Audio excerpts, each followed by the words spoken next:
At 7:42 a.m. on August 17, 1943, Technical Sergeant James McKenna crouched under the left wing of a P-38 Lightning at Dobodura airfield in New Guinea, watching his pilot get ready for a mission he probably wouldn't survive. The pilot was Lieutenant Robert Hayes, 23 years old, 6 combat missions, 0 kills. The Japanese had sent 18 Mitsubishi A6M0 fighters to stop the morning patrol. Hayes would be flying straight into them. McKenna had been taking care of P-38s for 8 months. He knew the aircraft inside and out. Twin-engine fighter, twin-boom design, fast in a straight line, absolutely amazing at high altitude. But the P-38 had one deadly problem that was killing American pilots every single day. It couldn't turn with a zero. The zero was lighter and more nimble. It could complete a full flat turn in half the time a P-38 needed. In a dogfight, that difference meant death. American rules said P-38 pilots should never turn with a zero. Never try to out-turn them. Use speed, use height, dive in, shoot, climb out, hit and run. Don't get caught in a turning fight. Hayes had tried that plan 5 times. It hadn't worked. The zeros were too smart. They tricked American pilots into turns, cut inside their turning circle, got on their tail, shot them down. The 5th Air Force had lost 37 P-38s in the past 6 weeks. Most were shot down after being caught in turning battles they couldn't escape. McKenna had watched too many pilots die. Good men, kids really. They climbed into their P-38s with confidence and came back in boxes or didn't come back at all. The training manual said the problem was pilot mistakes. The teachers said these pilots weren't following the rules. But McKenna knew better. The problem wasn't the pilots, it was the control cables. The P-38's aileron control cables ran through the twin booms to the tail section, then forward through pulleys to the wing control surfaces. The cable system had slack. Not much, maybe 3/8 of an inch at full movement, but that tiny bit of slack created a delay between stick movement and aileron response. At high speeds, it didn't matter. At low speeds during hard turning moves, that fraction of a second delay was the difference between rolling inside a zero's turn and getting shot down. McKenna had mentioned this to the engineering officer 2 months ago. The officer said the cable tightness was within specifications. Factory rules allowed for that slack. Changing it would cancel the aircraft warranty. Besides, no field mechanic had permission to change flight control systems. That required engineering approval from Lockheed, and Lockheed was 7,000 miles away in California. So McKenna did something that broke every rule in the Army Air Force maintenance manual. He took a piece of piano wire from a damaged aircraft, cut it to 6 inches, bent it into a Z shape, and installed it as a tightener on Lieutenant Hayes' left aileron control cable. The change took 8 minutes. It added 0.4 pounds of tension to the cable. It removed the slack completely. Nobody noticed. The inspection crew didn't check cable tightness that morning. They were focused on engine oil levels and ammunition loads. McKenna said nothing. He watched Hayes taxi to the runway, watched him take off, watched the P-38 disappear into the morning sky toward the Japanese fighters. What happened in the next 17 minutes would change how every P-38 in the Pacific Theater flew. The first pilot McKenna lost to a zero was Lieutenant David Chen, July 9, 1943. Chen had been in theater for 3 weeks. McKenna had worked on his aircraft every morning. They talked about California. Chen was from Sacramento. McKenna was from Long Beach. They had both worked on cars before the war. Chen took off at 6:15 a.m. on a fighter sweep over Leh. He came back 2 hours later with 3 bullet holes in his left boom and a story about a zero that had gotten inside his turn. Chen said he tried to roll out and dive away like the manual said, but the airplane felt slow to respond, like there was a delay between when he moved the stick and when the aircraft actually rolled. The zero almost got him. The only thing that saved him was his wingman shooting the zero off his tail. McKenna looked at the bullet holes. They were in a tight group. Perfect aim shooting. The zero pilot had led Chen perfectly, had guessed exactly where Chen's airplane would be. That shouldn't have been possible if Chen had rolled hard and dove immediately, unless the airplane had delayed just long enough for the zero to get the aim right. Chen didn't fly again. His aircraft went back to the depot for repairs. McKenna never saw him again. 3 weeks later, he heard Chen had been killed flying a different P-38 over Rabaul. Same story, caught in a turning fight, couldn't roll out fast enough. The second pilot was Captain William Morrison. Morrison was a flight leader, experienced, 11 kills. He knew the P-38 inside and out, knew its limits, flew smart. On August 3rd, Morrison's flight stopped 8 zeros at 12,000 feet over Oro Bay. Morrison got 1 0 on the first pass, came around for another run, 2 zeros turned back on him. McKenna heard the radio talk afterward. Morrison tried to roll upside down and split S away, called out that his controls felt mushy. The zeros stayed with him through the move, shot him down at 4,000 feet.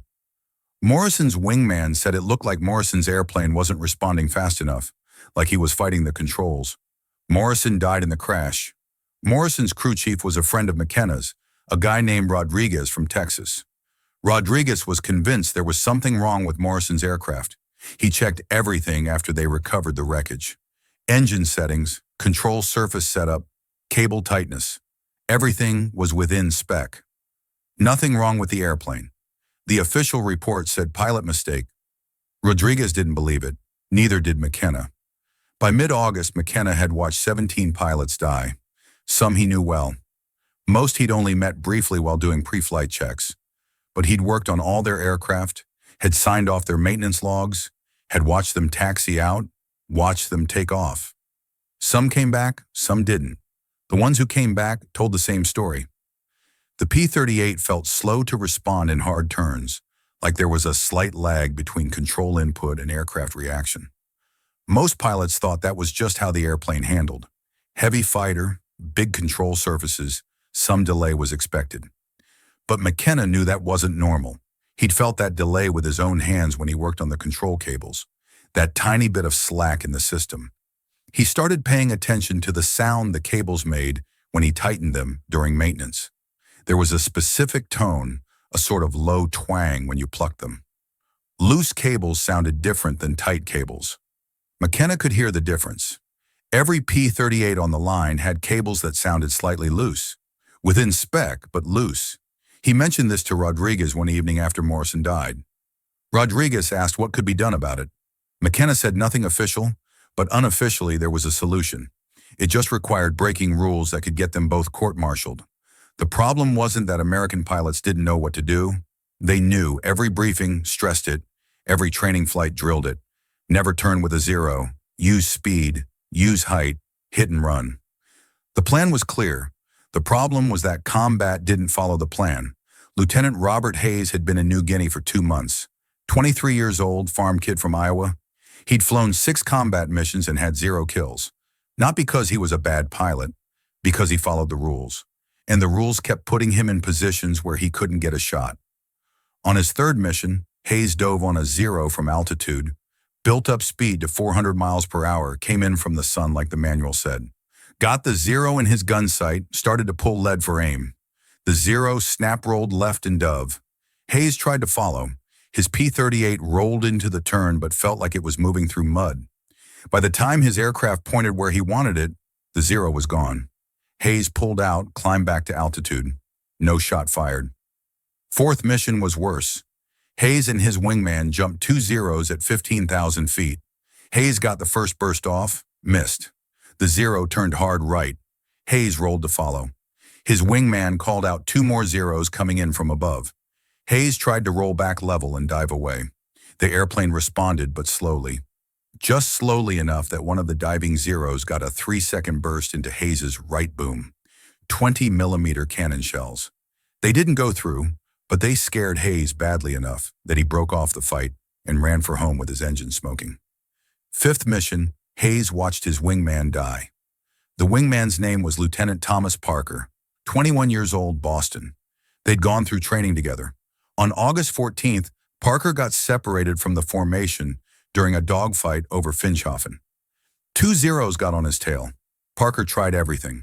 Rolled hard, turned back, tried to scissor. The zeros stayed with him through every move. Hayes heard Parker on the radio calling for help, heard the panic in his voice, heard him say his airplane wasn't turning fast enough, heard the gunfire, heard Parker scream. Then nothing. Hayes didn't sleep that night. Neither did most of the squadron. Parker's bed stayed empty. His personal things got packed up and shipped home. His P-38 was written off as combat loss. The maintenance log noted no mechanical problems. The official cause was pilot mistake during defensive moves. McKenna had worked on Parker's aircraft the morning he died. Everything was perfect. Engine timing, control surface alignment, cable tightness within spec. The airplane was fine, but Parker was dead anyway. And McKenna knew why. That fraction of a second delay in the controls, that tiny bit of slack that the manual said was acceptable, it had killed Parker just like it had killed Morrison and Chen and 14 others. The worst part was the smell. Every morning McKenna worked in the maintenance area. The smell of airplane fuel and hot metal and hydraulic fluid filled his nose. It was the smell of aircraft getting ready for combat. Some of those aircraft would come back, some wouldn't, and McKenna would be there the next morning smelling the same smells, working on more aircraft, watching more pilots walk out to machines that couldn't respond fast enough to keep them alive. On the evening of August 16th, Hayes came to the maintenance area, found McKenna working on his assigned P-38. Hayes asked if there was anything McKenna could do to make the airplane roll faster. Anything at all. Hayes said he didn't care if it was against the rules or not. He just wanted a chance. McKenna looked at Hayes, saw the fear, saw the desperation, saw a kid who knew he was going to die if something didn't change. McKenna told Hayes to come back in the morning. He'd see what he could do. McKenna worked alone that night. The maintenance hangar was quiet after 11 p.m. Most of the crew had gone to sleep. The only sounds were the distant rumble of generators and the buzz of insects against the overhead lights. The air smelled like engine oil and tropical humidity. He pulled the inspection panel off Hayes's P-38 left boom. The metal was still warm from the day's sun. Inside, the aileron control cable ran through a series of pulleys toward the tail section. McKenna grabbed the cable with both hands and pulled. Felt the slack. Maybe 3/8 of an inch of play before the tightness caught. His hands were covered in grease, and his fingers ached from a full day of maintenance work. But he could feel that slack clearly. It was wrong. He knew it was wrong. The piano wire came from a salvaged P-38 that had ground looped 2 weeks earlier. The aircraft was scrap, but McKenna had pulled useful parts before it went to the depot, including a 6-inch piece of high-strength piano wire from the rudder trim system. He'd kept it in his tool bag without really knowing why. Now he knew. He sat on the hangar floor with the wire and a pair of pliers, bent it into a Z shape. The wire was stiff, fought back against the pliers. His hands slipped twice, cut his thumb on the second try. The blood made the wire slippery. He wiped it on his coveralls and kept working. Took him 8 minutes to get the bend right. The Z shape would act as an inline tightener, would add just enough pull to the cable to remove the slack. Installing it was harder. The space inside the boom was tight. McKenna had to work with one hand while holding a flashlight with the other. The beam kept moving. Shadows jumped across the cable system. His shoulder wedged against the boom structure. The metal edge cut into his arm. He could feel sweat running down his back despite the night air. He disconnected the cable at the pulley junction. His fingers fumbled with the clevis pin. Dropped it. Heard it bounce somewhere in the boom. Spent 5 minutes feeling around in the dark until he found it. The whole time his heart was pounding. If the engineering officer found him doing unauthorized changes to a flight control system, he'd face a court-martial, possibly a dishonorable discharge, maybe prison time. But Hayes was going to die if McKenna didn't do something. He put the piano wire tightener between the cable end and the pulley, reconnected the cable. The fit was tight. He had to force the clevis pin through. When it finally seated, he tested the tightness by hand, pulled on the cable. No slack. The control surface moved immediately. Perfect. McKenna replaced the inspection panel, cleaned up his tools, wiped the blood off the wire in his hands, walked out of the hangar at 1:15 a.m. The tropical night was humid and still. Somewhere in the distance, he heard aircraft engines. Japanese night raiders, probably. The sound made his stomach clench. He just changed a flight control system without permission, used a non-standard part, broke at least a dozen rules. If the change failed during flight, Hayes would crash, and McKenna would be responsible. But if it worked, Hayes might live. McKenna went to his bunk. Didn't sleep. Watched the ceiling until dawn. At 6:30 a.m., he walked to the flight line. Watched the crew fuel and arm Hayes's aircraft. Watched Hayes walk out for his pre-flight briefing. Watched him climb into the cockpit. At 7:42 a.m., Hayes took off. McKenna stood on the flight line and watched the P-38 climb into the morning sky. Watched it join formation with 16 other aircraft. Watched them head northwest toward Japanese airspace. And then all he could do was wait. The fight started at 8:14 a.m.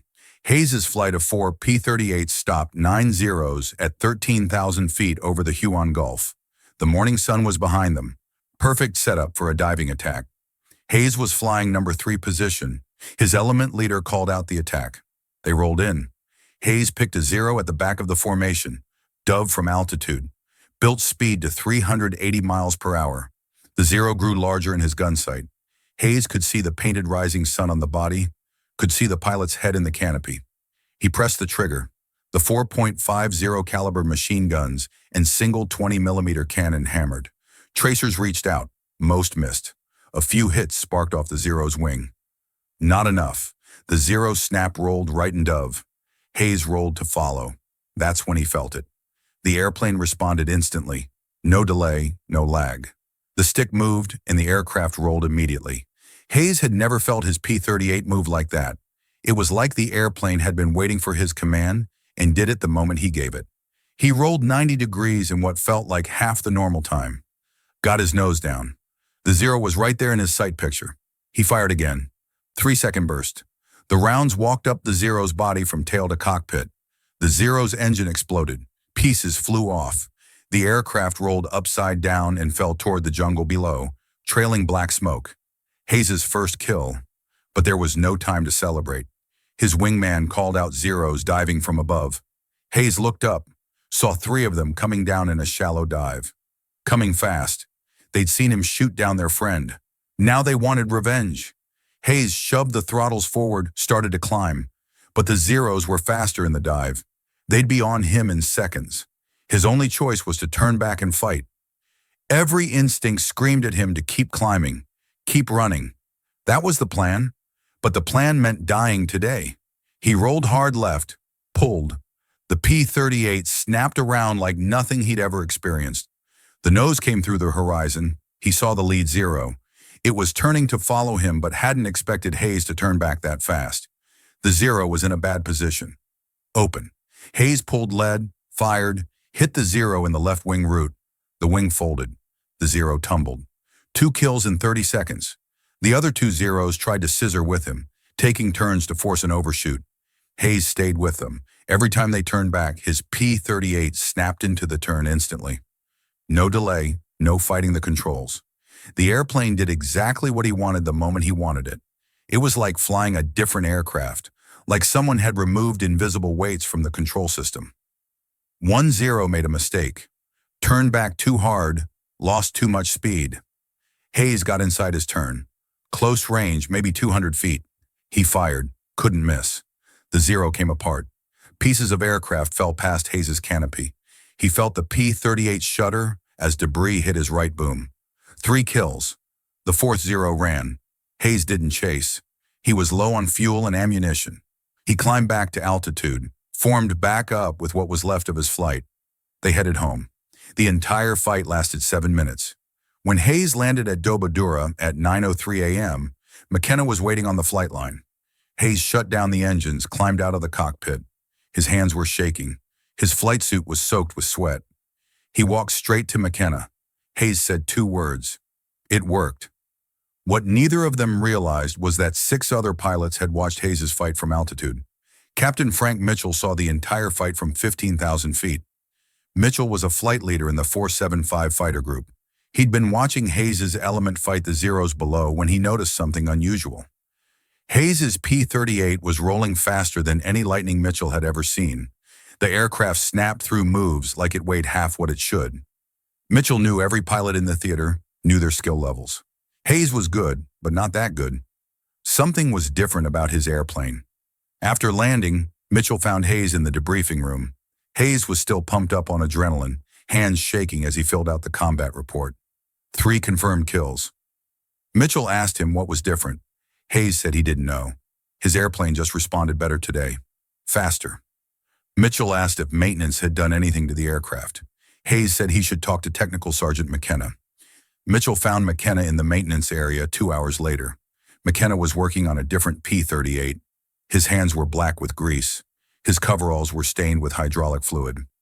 Mitchell asked him directly, "What did you do to Hayes's airplane?"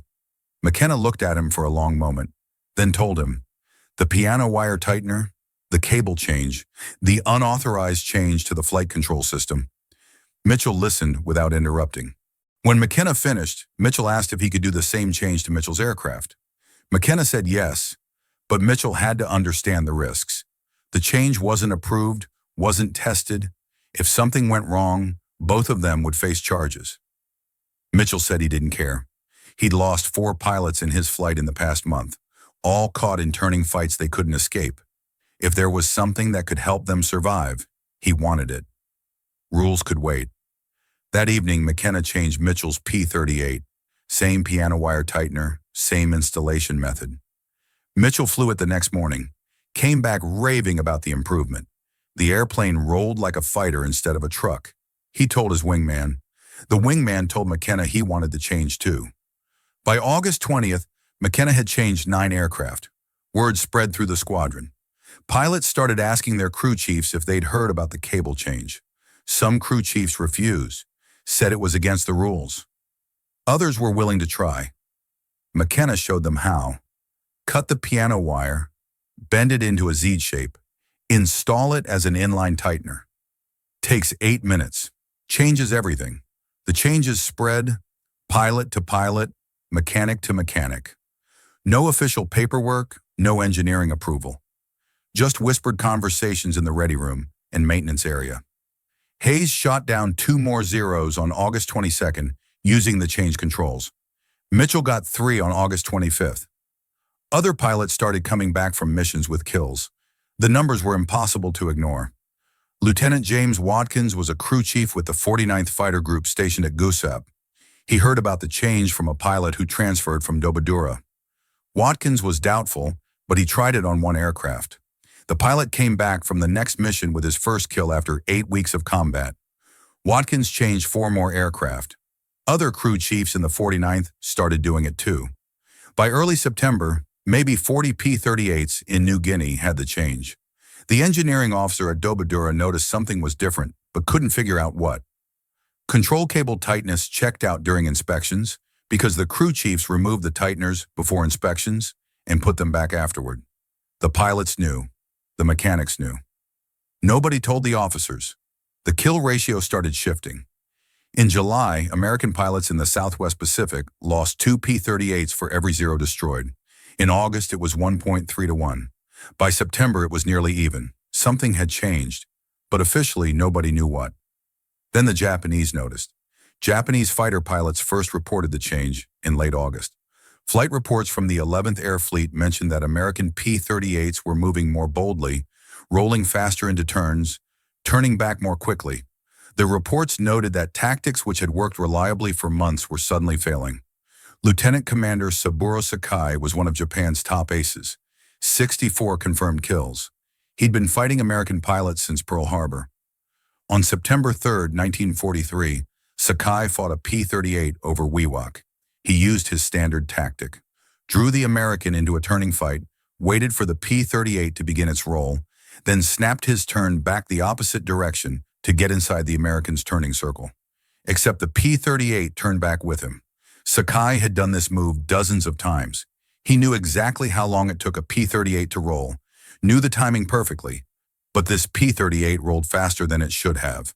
Sakai barely avoided a head-on crash. The American got guns on him. Sakai had to dive away. He returned to base confused and frustrated. Other experienced Japanese pilots reported similar meetings. The Americans weren't flying differently. They were still using the same tactics, but their aircraft were responding faster. A tiny bit, but enough to matter. Enough to mess up the timing that Japanese pilots had learned to use. Japanese intelligence tried to figure out what had changed. They looked at wreckage from downed P-38's, found no obvious changes. The aircraft looked identical to the ones they'd been fighting for months. The engines were the same. The weapons were the same. Nothing visible had changed. What the Japanese didn't know was that the change was hidden inside the boom. A 6-inch piece of piano wire that looked like original equipment. Even if they'd found it, they might not have understood what it was for. It wasn't a new weapon system, wasn't a new engine. Just a small change to control cable tightness. But that small change was killing their pilots. By mid-September, Japanese pilots were losing aircraft to P-38s at rates they hadn't seen since early in the war. The mental impact was big. For 2 years, Zero pilots had owned the sky in turning fights. They knew they could outturn anything the Americans flew. That confidence was breaking down. Pilots who used to press attacks were becoming careful, hesitant. They weren't sure anymore if their tactics would work. The Japanese tried to adapt. Some pilots stopped trying to get into turning fights with P-38s, used hit-and-run tactics instead. But that meant giving up their main advantage. The Zero's strength was turning ability. Fighting like a P-38 meant fighting on American terms. And the P-38 was faster, more heavily armed, and could take more damage.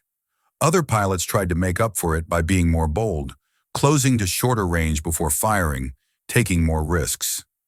But boldness without the ability to outturn the enemy just meant dying faster.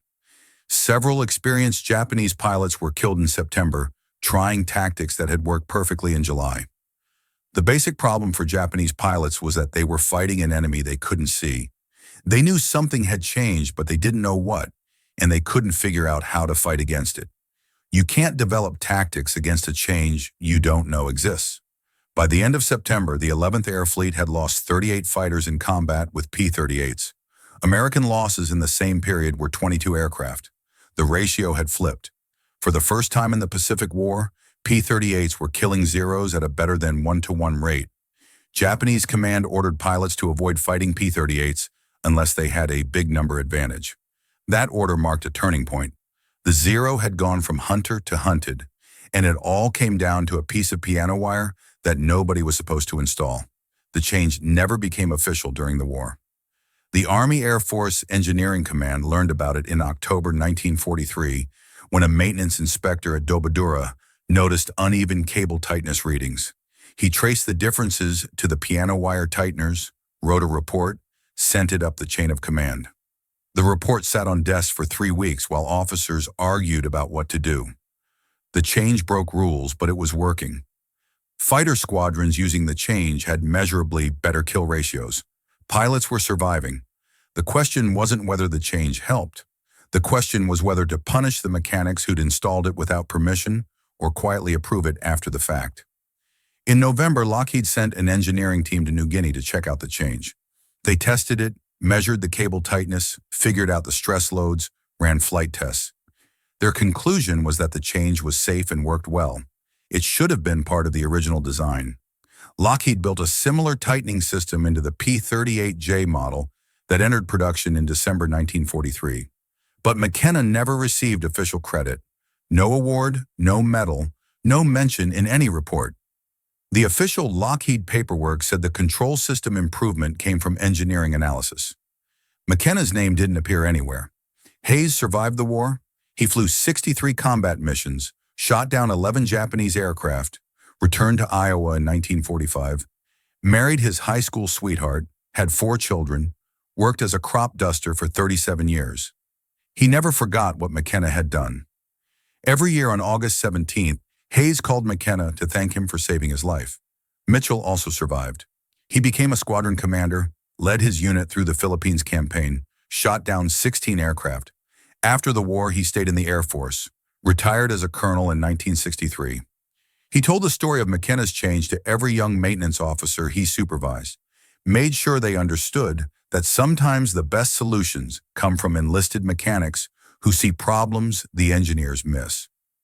McKenna stayed in the Army Air Force until 1946, returned to California, went back to working on cars, opened his own garage in Long Beach in 1948. He worked on engines for 42 years, never talked much about the war. When people asked, he'd say he was a mechanic, fixed airplanes, that's all. In 1991, a military historian researching P-38 changes found references to the piano wire tightener in maintenance logs from New Guinea. The historian tracked down McKenna through veteran lists. McKenna was 73 years old by then, still working part-time in his garage. The historian asked him about the change. McKenna confirmed the story, said it wasn't anything special, just something that needed doing. The historian guessed that the change may have saved between 80 and 100 American pilots' lives based on survival rate improvements in squadrons that used it. McKenna said he never counted. He just remembered the pilots who came back: Hayes, Mitchell, Watkins, the others. That was enough. James McKenna died in 2006 at age 88. He was buried in Pacific View Memorial Park in California. His obituary mentioned his service in World War II as an aircraft mechanic. It did not mention the piano wire tightener, did not mention that he'd changed how American fighters flew, did not mention that he'd broken rules to save lives. His garage in Long Beach is still there, different owner now. But on the wall in the back office, there's a faded photograph, a young mechanic in coveralls standing next to a P-38 Lightning. The date written on the back is August 1943, New Guinea. That's how new ideas actually happen in war. Not through official channels or engineering committees. Through sergeants and mechanics who see problems, find solutions, and don't wait for permission to save lives. If you found this story as interesting as we did, please take a moment to like this video. It helps us share more forgotten stories from the Second World War. Subscribe to stay connected with these untold histories. Each one matters. Each one deserves to be remembered. And we'd love to hear from you. Leave a comment below telling us where you're watching from. Our community reaches from Texas to Tasmania, from veterans to history fans. You're part of something special here. Thank you for watching, and thank you for keeping these stories alive.